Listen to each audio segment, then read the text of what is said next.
Hi, and thanks for viewing this introductory video for the 3M AccusPray system. This video is intended to give you a short overview of the system, how to assemble and use the components, and the benefits it can bring to your body shop. The AccusPray system was created in order to help you improve your repair priming process in a number of different ways. One of the main benefits of the system is that you get brand new gun performance each time the atomizing head is changed. If the head becomes dirty or too clogged with primer, you can simply unclip it, take a new one, clip it onto the front of the gun. The gun also atomizes the paint really well and uses less primer than a traditional spray gun, so you should see cost savings on the paint side. You'll also notice when you use the AccusPray that overspray levels are far less than when using a standard primer gun, so less sanding is needed around the repair area. With AccusPray you get a really nice smooth primer laydown, so less time is needed blocking the repair area before base coat application, which saves you time on your repairs. You should also notice that the fan pattern on the gun can be adjusted to cover the smallest of spot repairs to full panel priming. Another great benefit of the 3M AccusPray system is the colour of the atomizing head.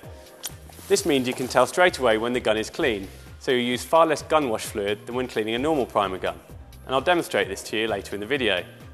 So, now that I've explained the system as a whole, let's have a look at the individual components.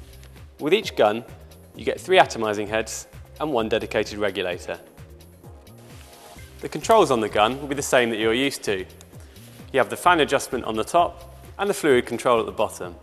The fan adjustment is fully open on 1.5 turns, the fluid around 5 turns. If you keep undoing the fluid adjust, you'll find that you can remove the needle, so if it ever becomes damaged, it's quite simple to replace.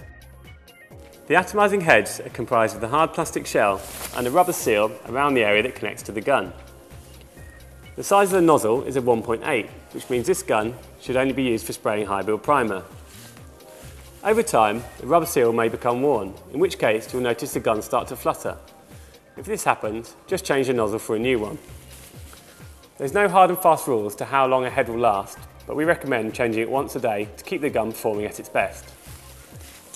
Finally, there's a dedicated regulator, which needs to be attached to the gun before spraying. You can see that it's quite small, which helps the gun retain its lightness when spraying. On the regulator there are 2 coloured bands, which are important when setting the gun up for spraying. When you're in the spray booth, when you half trigger the gun with just air, the regulator should be set within the purple band.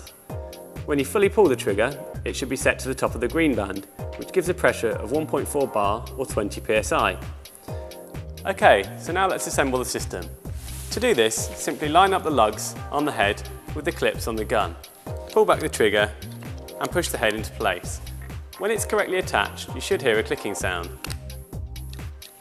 The next thing to do is to attach the regulator. To do this, simply tighten it by hand and give it a final tweak with 2 spanners. Okay, now we've attached the head and the regulator to the gun, we can attach the PPS pot in the normal way. We're then ready to move off into the spray booth.